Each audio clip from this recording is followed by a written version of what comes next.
we can see you now, Keith. And how's the wind background noise? Not bad. I can't hear the wind at all. Excellent. Then We have I'm a beautiful sunny day. Then I'm winning. Okay, guys. Okay, I am going to start the webinar.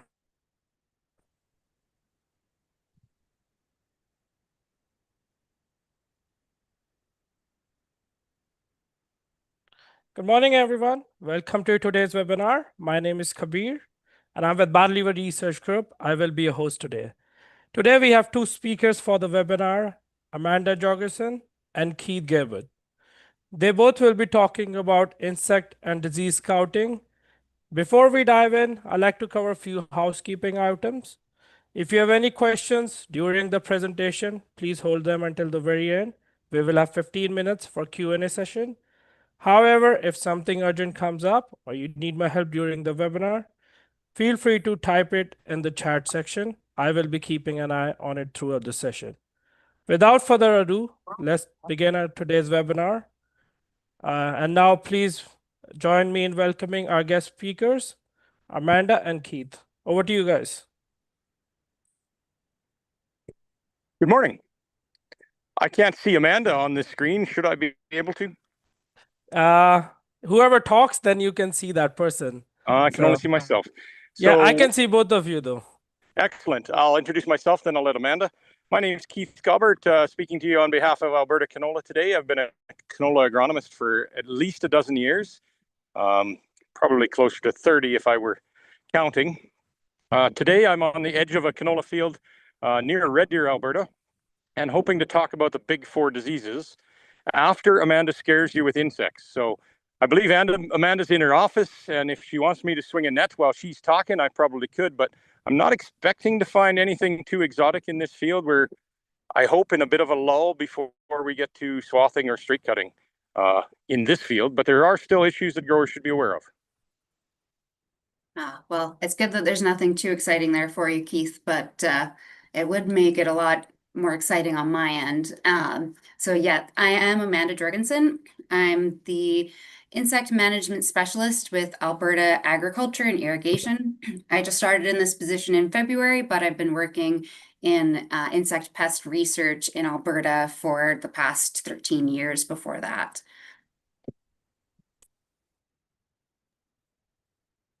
Okay, and I will try and share my screen. I'm sitting in the office. We're a bit rainy here in Edmonton, and see if I can make this work.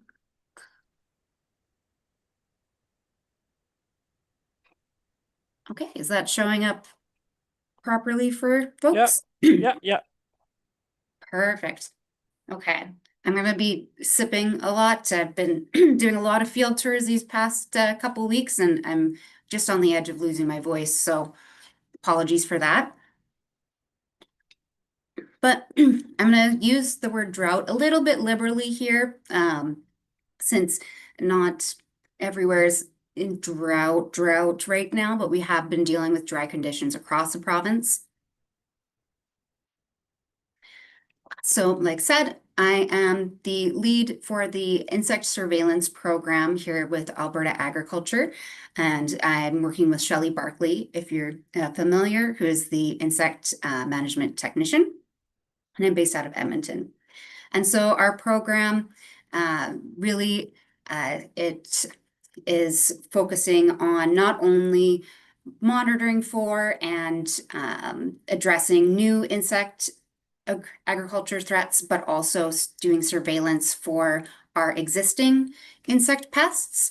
And we do that throughout the season with live maps that have data put in from many volunteers who are doing trapping and monitoring to help us out, as well as annual maps showing insect pest populations that are all available on our website.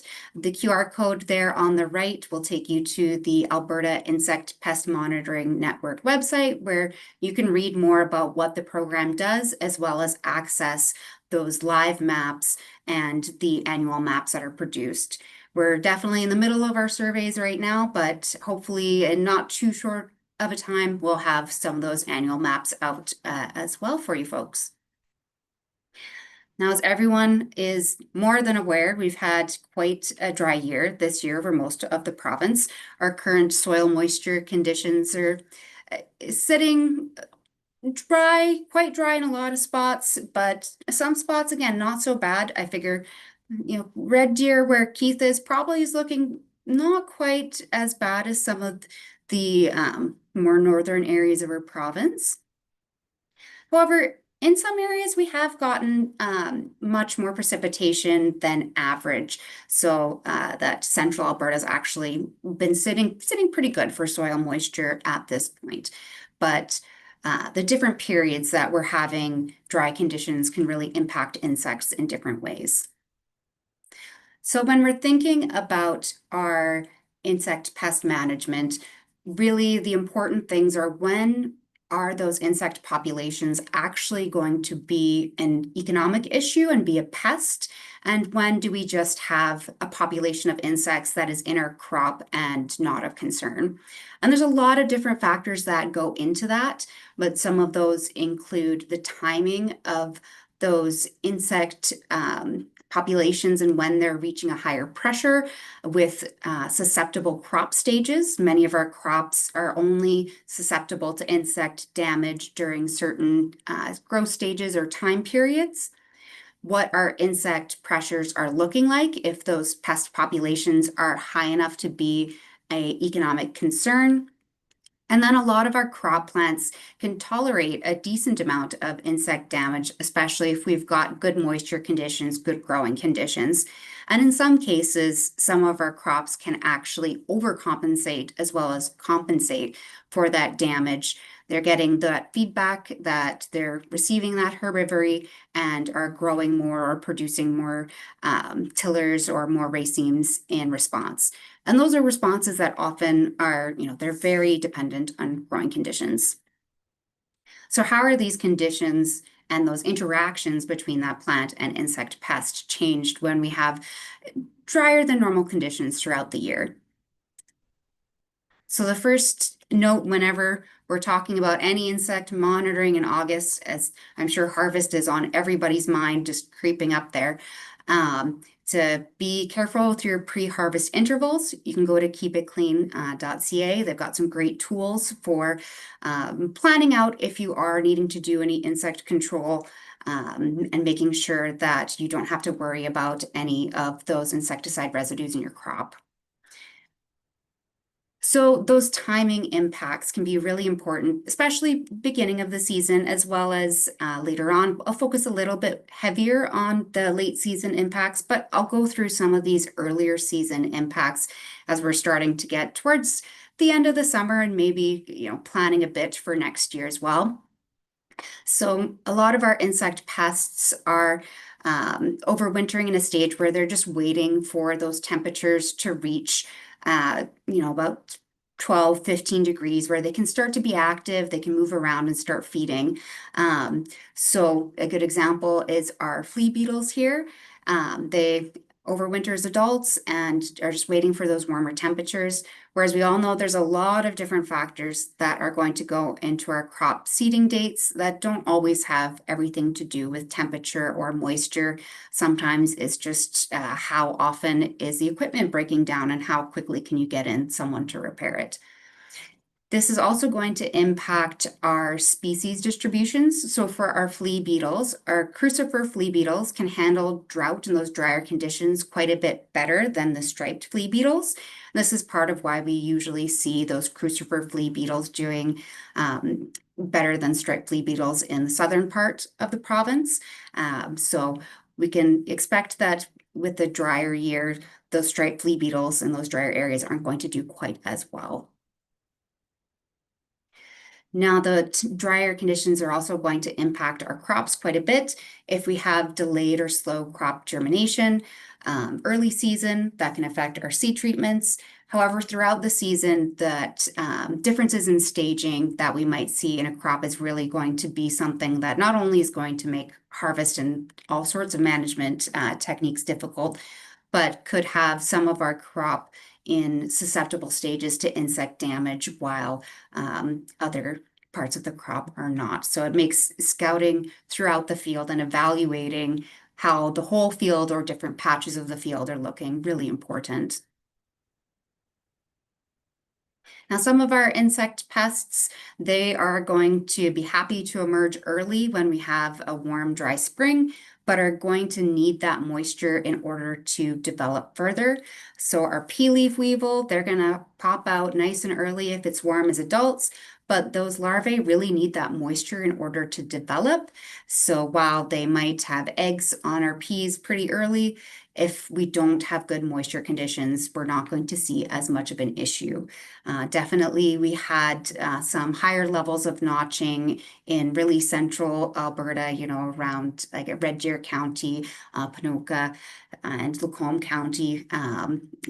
Yeah, kind of close-ish to where you folks are based, but not necessarily all that area, but something to for sure keep an eye on, although most of our reports have been that there hasn't been a huge impact of pea leaf weevil feeding this year. But if you've heard differently, definitely let me know, because I haven't had a chance to talk to every farmer in Alberta yet this summer. Another insect pest that is really impacted by moisture is wheat midge. And so this is an insect that needs that moisture both to emerge from the soil in the spring, as well as to enter the soil from the wheat heads in the fall. So they need at least 25 to 30 millimeters of rain in May and early June, which really isn't a lot. But if that rainfall is a little later or erratic, that can really impact the timing of that wheat midge emergence and can either delay it or can push it off. So if we do have a dry year, those wheat midge can remain in the soil for many, many years until they have just right conditions to pop out. And for most of the province, we had later wheat midge emergence, and those drier, warmer conditions did push some of that flowering up in timing. And wheat has a very, very short susceptible window.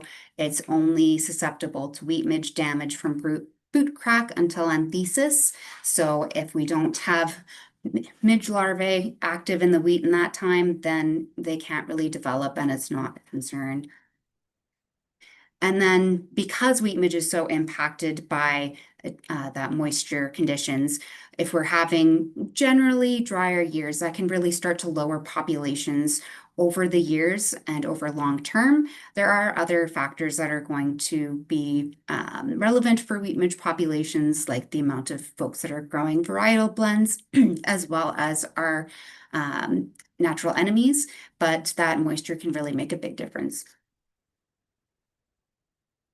On the other hand, our grasshoppers, which I'm sure everybody's always excited to talk about, do really well in those drier conditions and those warmer conditions. The moisture is really something that helps slow down those grasshopper populations.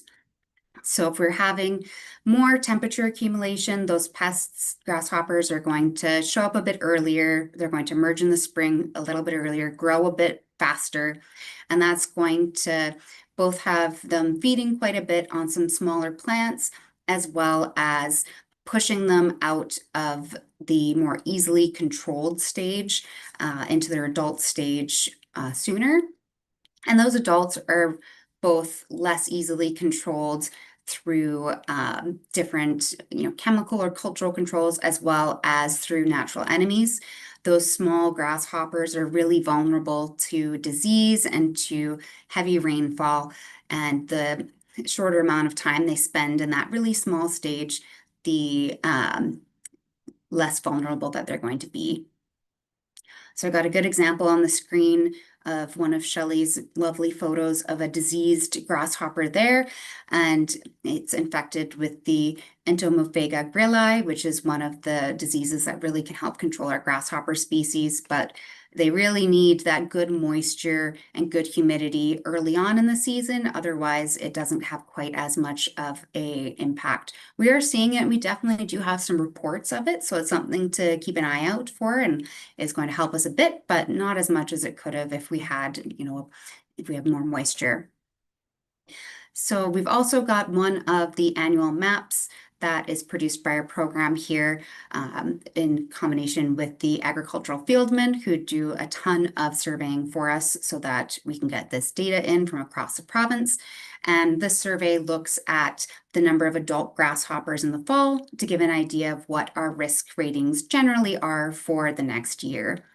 And, last year with our kind of cooler, damper spring, that slowed things down a bit, but we do still see some grasshopper populations that have, built up in little pockets. And if we have any fields that are particularly stressed, even at lower numbers, they can start to have more of an issue. So for our grasshopper thresholds, because those grasshoppers are going to do more damage on drought-stressed plants, if you have, less than optimal looking crop and is a little unhappy, those lower number thresholds and lower grasshopper populations are definitely where to keep an eye on. Whereas if your fields are looking great and happy, they can tolerate a lot more grasshopper damage, and you can look at some of those higher numbers and not worry as much until you have higher populations. And then I also really suggest that when people are thinking about grasshoppers is to note, yes, are they at threshold in your field? Is it the threshold for the crop that you're looking at? But also, is it a pest species? And one of the best ways to kind of tell that quickly is to go into the field, see if they're actively feeding on the crop, see if there's grasshopper feeding damage in there. Because if not, we have a number of grasshoppers that usually aren't pests, or red-legged can sometimes in really high numbers in pasture be a bit of an issue, but we have well over 85 grasshopper species, and usually only 5 or 6 of our 85 species are pests. So if it's not actively feeding in that crop, it's probably not a pest that you have to worry about in there. Another insect pest that can escape from natural controls when we have these drier conditions is our wheat stem sawfly. So wheat stem sawfly really is held in check by parasitic wasps that need a cool, wet August in order to finish their development. And if we get an earlier harvest, we don't have a chance for those parasitic wasps to complete their development, and they don't really do much for controlling the sawfly. So if you're located, a bit further south in any of these areas where we do see sawfly, definitely worth keeping an eye out for at harvest, looking for those plants that have been cut and are falling over. And generally, if we see 15% or more cutting, then it's worth potentially considering either a solid stem variety or a non-susceptible crop in that field for the next year. One thing that we are seeing overlap with wheat stem sawfly, as well as in some other areas of the province, is Hessian fly, which can look quite similar. We aren't necessarily sure at this point if it's causing any economic losses regularly in the province, but when you're harvesting your wheat and you're looking for any sawfly damage, this is going to have bent over stems rather than that clear cut. And then if you pop open that stem, you'll see that there's, it looks kind of like a flax seed, or honestly a little bit of a mouse poop, and that's that fly pupa that's just nestled in that stem, ready to overwinter. A lot of our other insect pests are can have multiple generations a year, and that means that when we have those warmer, drier conditions, they can start to build up. For our Lagus, we normally see, between 1 and 2 generations in a year in Alberta, but we can see an additional generation pop up if it's really warm. I haven't really had too many reports of Lagus quite at issue levels, so that's pretty good. The populations have just been kind of just low enough that it hasn't been a big concern. Our diamondback moth can have multiple overlapping generations. It can take anywhere from 20 to 50 days, depending on the condition, to have another generation. And it's going to really matter when those diamondback moth are coming in. So from our pheromone trapping surveys, we didn't see diamondback moth come in any large numbers earlier in the year. So they showed up a bit later. There was some early, but not too many. And that really helps slow down the accrual of diamondback moth larvae in those fields. Definitely still worth keeping an eye out in fields, but for the most part, we haven't really, they're there, but we haven't had reports of any issues. The other insect pest that can look really dramatic that we have had some reports of are some of our different aphid pests. Now, aphids can mature really quickly and those populations can really build up in a dry, warm condition. But it takes a lot of aphids to really reach economic levels. So our aphids, they can take sometimes just a week to complete their generation and start producing more babies, but they are impacted by a lot of natural enemies and don't necessarily cause a lot of damage. Depending what crop we're in, if we're looking at a cereal, we're looking at maybe 15 to 20 or more aphids per stem early on before we have any heading. As it's starting to head, that bumps up to between 30 and 50 aphids per stem, depending on the species of aphid that you have. And once you reach soft dough stage, that aphids, they're not really going to cause any damage. So any of our cereals that have a scary amount of aphids and they're getting into soft or, further dough stages, it's not something that we have to worry about. If you are putting any cereal crops in like a winter wheat after another cereal crop or a crop that has quite a bit of aphids, it is a good idea in a year where you have quite a few to give it 2 weeks between either taking off that first cereal crop or controlling any volunteer wheat or barley plants that might have those aphids populations there, because it's really those earlier stages of our cereals that kind of can be impacted the most by aphids. Now, when we're looking at peas, it's, is again, we're likely well past where we're concerned for growth staging. It's going to be in that flowering that we're starting to scout in those young pods. Once those pods start to dry down and toughen up, we're not really as concerned. And that threshold would be about 2 to 3 aphids per plant tip. But I figure that most pea fields are probably quite past that staging. So unless you have a field that's quite behind. Now, when we have drier, stressed crops, it's going to change how our insects are feeding and interacting with those crops. So a lot of insect pests that will happily eat flaxweed or other cruciferous or grassy weeds are going to have a little bit less to choose from. And then there's going to be less leaf biomass in our crops as well. So we don't usually see an issue with flea beetles late in the season, but if we have tons and tons popping out and they're feeding on young pods, that can start to be a problem. And some of that pod feeding can be more likely if we don't have as much leaf tissue. This can also be the case for Bertha armyworm, and that damage can start to build up at a faster rate as they're growing faster and really active in eating. Our Bertha armyworm, you're not necessarily going to want to scout when it's hot during the day. Definitely recommend scouting for them. We have reports of Bertha armyworm out and about. We haven't heard of anyone having to apply any insecticides yet, but again, just might not have heard it. And definitely, we've got some areas in our trapping network where we did have some moderate risk and then a bit higher risk from the trap capture indicated around Wainwright. So while we're not expecting huge outbreaks or anything, definitely it's worth going and scouting a little more frequently in some of those areas. And even in the areas where we have lower trap capture, still worth keeping an eye out. And, with any of that insect and disease scouting, you can always kind of try and piggyback it a bit. And if you're out looking for, something, keep an eye out for any sort of issue. It's always a good idea. And so for these Bertha armyworm, you really want to shake those plants, take a look at the ground and look at the plants in a meter square area, and then see, any of those larvae that are a ½ inch longer is a good idea.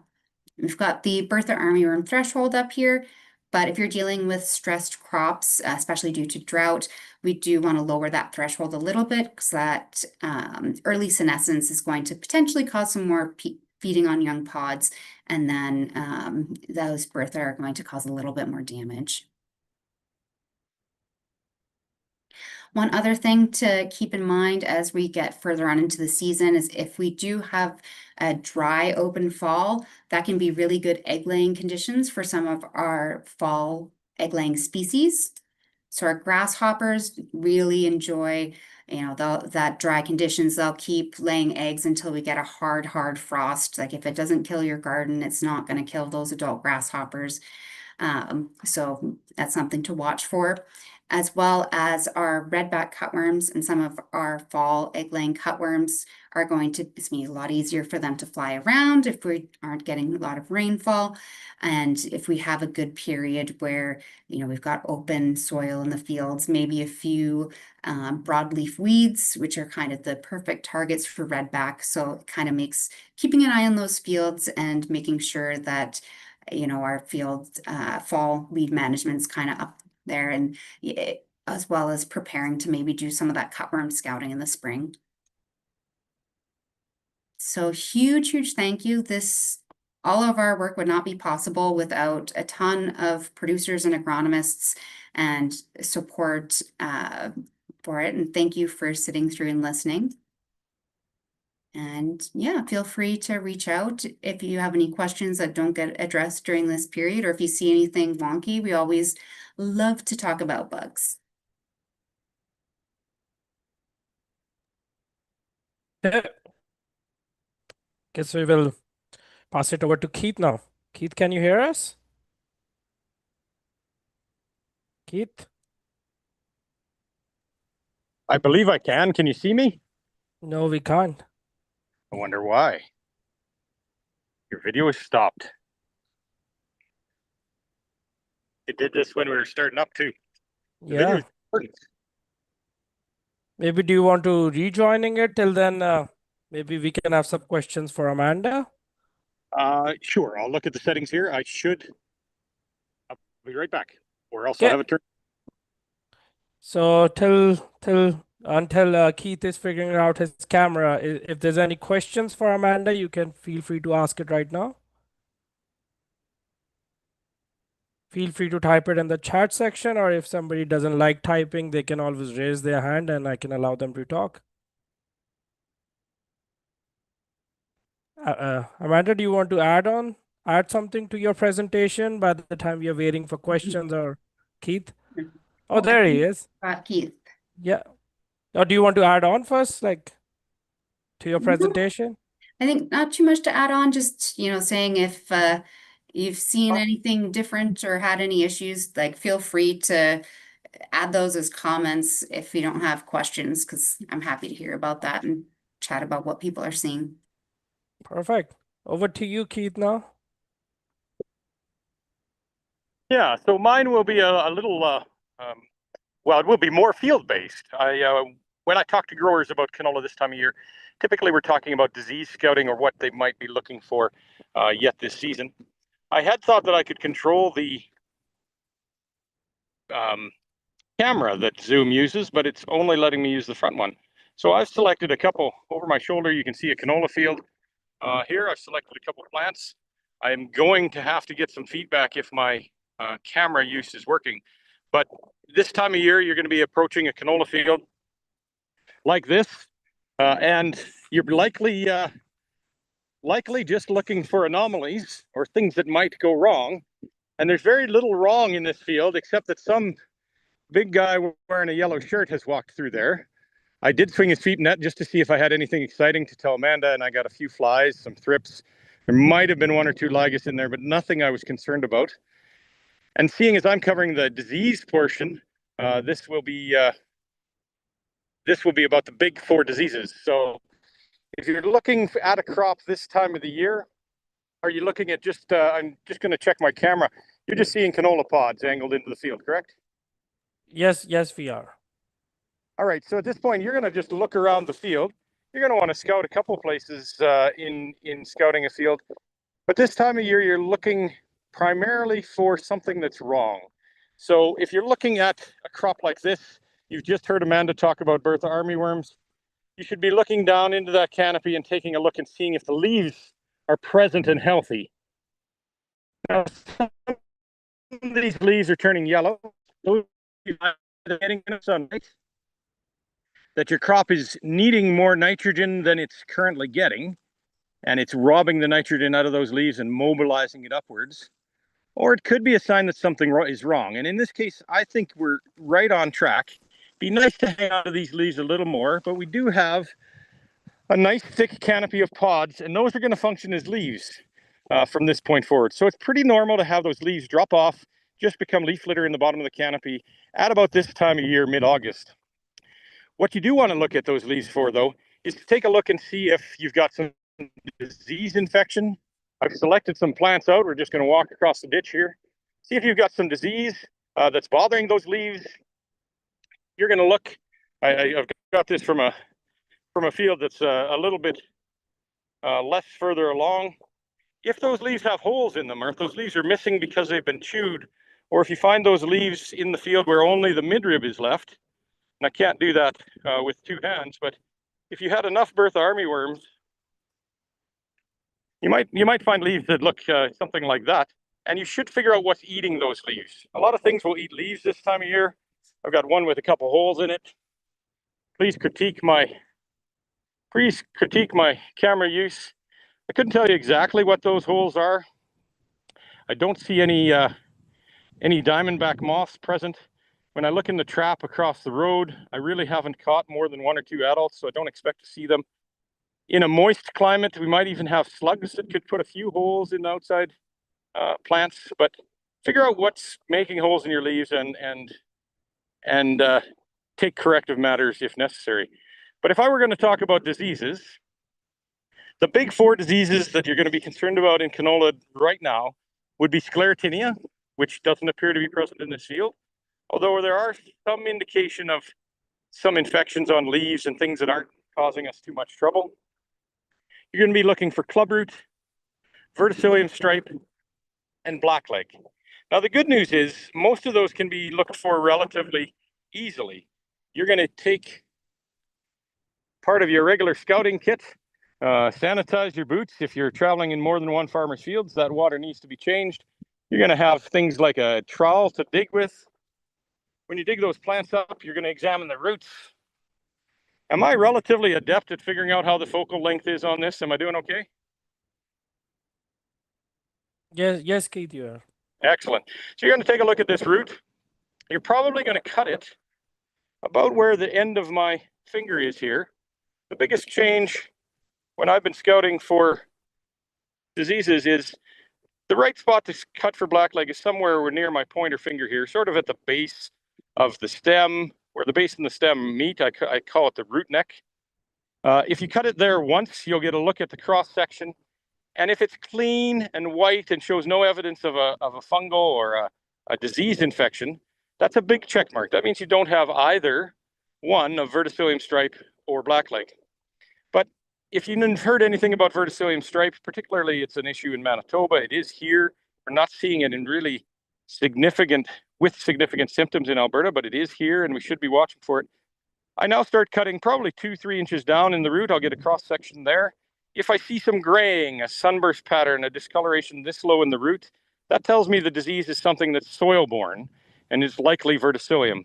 So I cut a couple times as I move up. If you can see my fingers moving, I would probably cut this root 3 times, particularly if I'm new at it, until I get to that junction of the root neck. And I've done a couple here. You can see these plants in the background.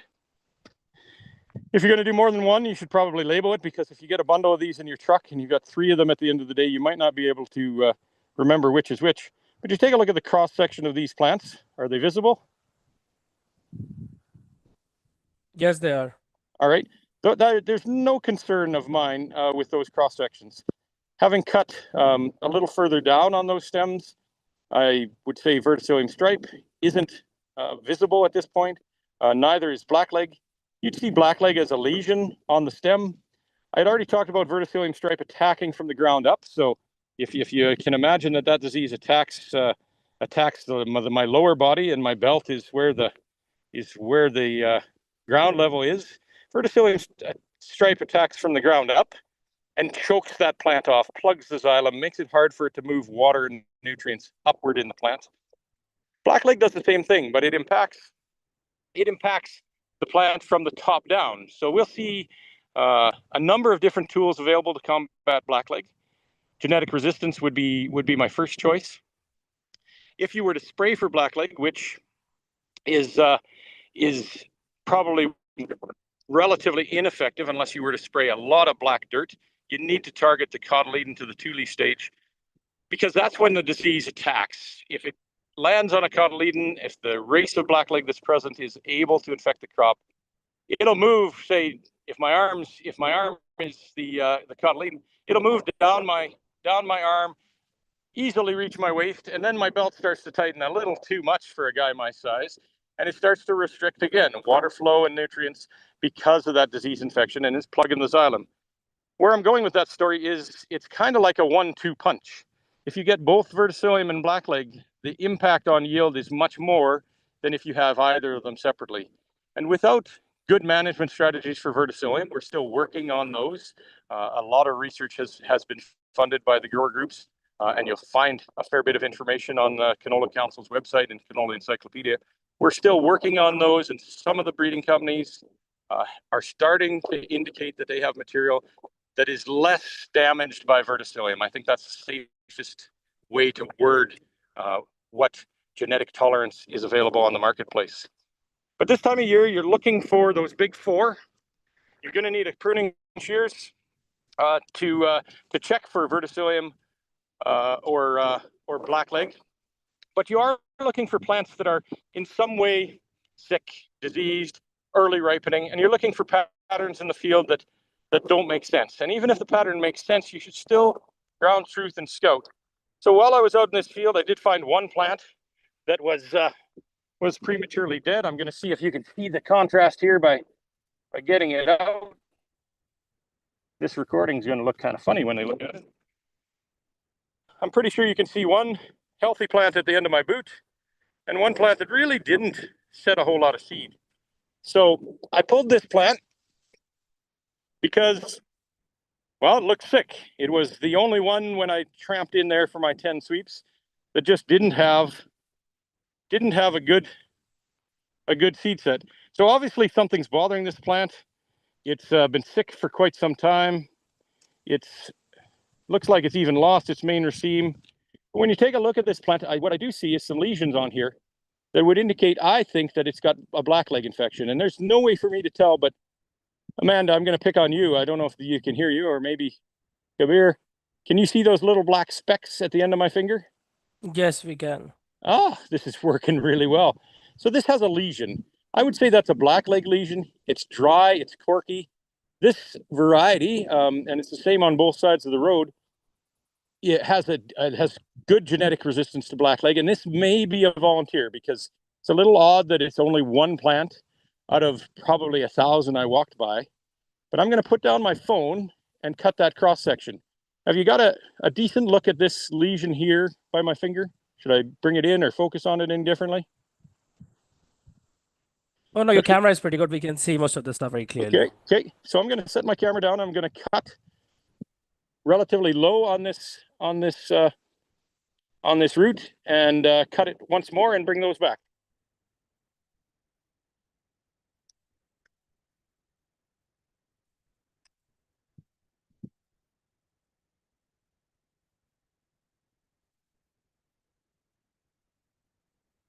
So I've cut twice.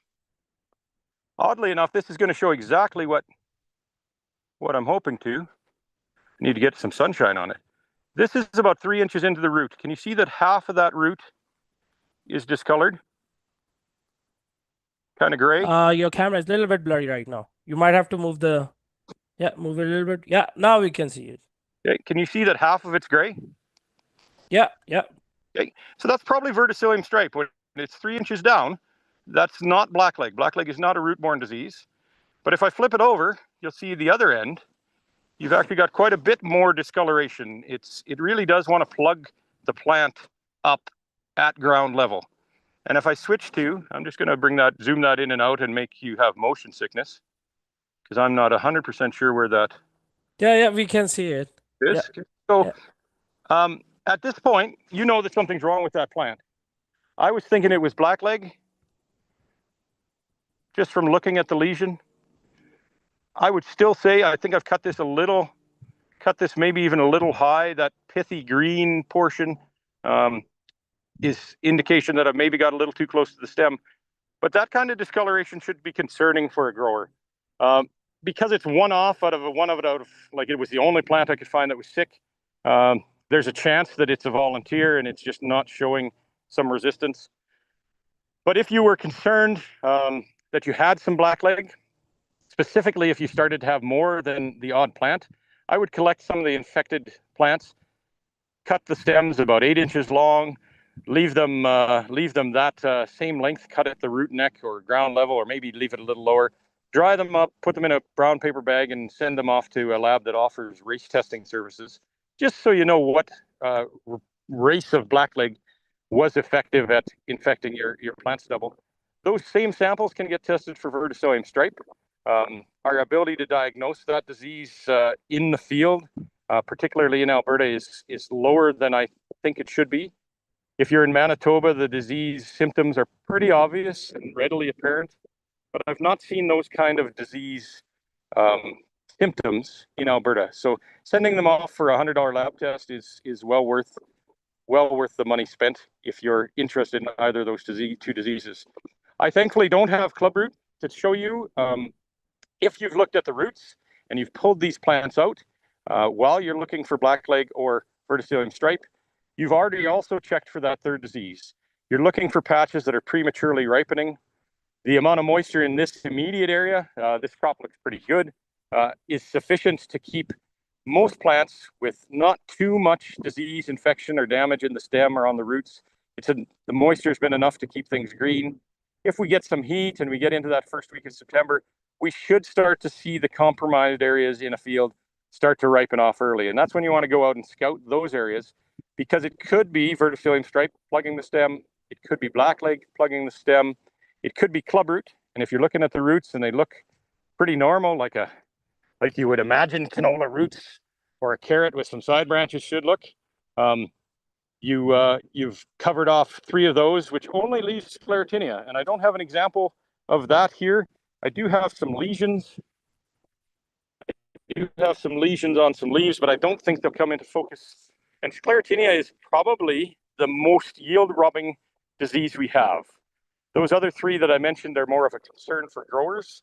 It's something that they're interested in and they're not sure how to manage. But sclerotinia on a decent year with good moisture, and I know Amanda mentioned drought, but there are significant areas of the province that had enough moisture 2 weeks before flowering and on, that sclerotinia can be a real yield robber. You lose about 50% of the yield for every plant that's infected. And I have been in fields in the past that are up to 80% infected. That's a lot of yield loss. And had I had a different driving path today, I could have taken you to a field that has those kind of symptoms in the Ponoka area this year. So spraying for sclerotinia is a bit of a guessing game, but if you have enough moisture to make your pants sweat, at around the time of petal drop, 20 to 50% bloom, it's well worth putting a fungicide out on your field as a preventative strategy to try to manage that disease and preserve what we hope is a average or above average yield. I think I'm going to leave it there. Questions, comments, concerns? I'm happy to answer them. Perfect. Thank you, Amanda and Keith, for those amazing presentations. If you guys have any questions, feel free to type it in the chat section or you can raise your hand and I can allow you to talk. Do you guys want to add something to the presentation until people are typing? Based on my choice Amanda and Keith, phone, I'm not sure I'm going to be able to see the chat. Yeah, I will. If there's question, I will say it out loud so that you can answer it.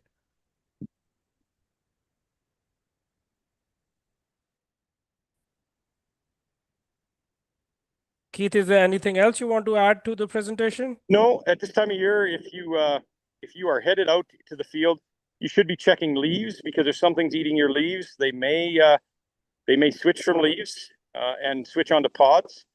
Your tolerance as a grower for things that are eating your pods and your seeds are much less than uh, than if they're eating the leaves. And you get a number of weeks warning as the leaves are being eaten by things like diamondback moth or berthes.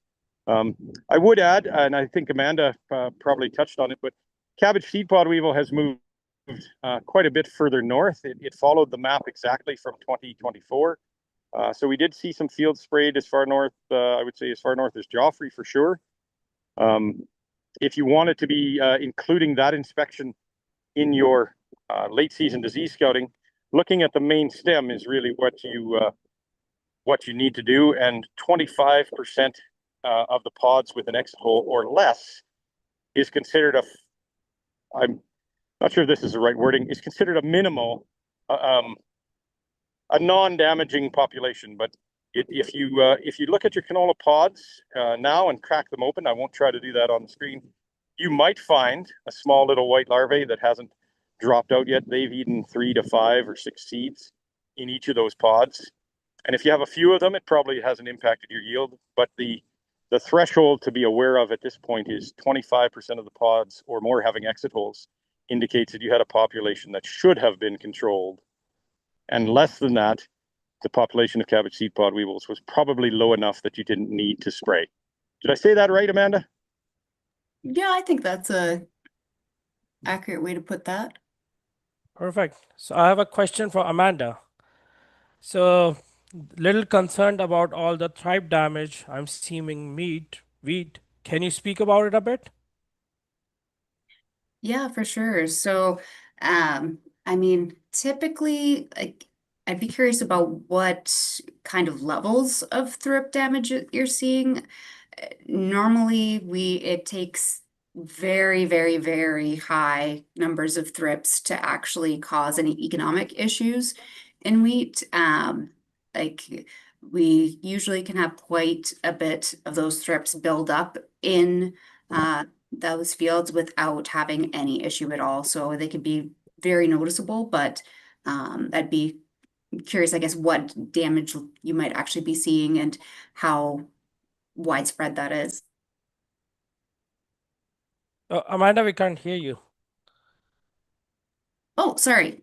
Can you hear me Yeah, now? I think so. You went mute. Yeah, we can hear you now. You went mute for a little while, so now we Oh, can hear you. Oh, Yeah, I heard everything there. If you can hear me. yeah, yeah. Okay. Hopefully that answers your question. Is there more questions?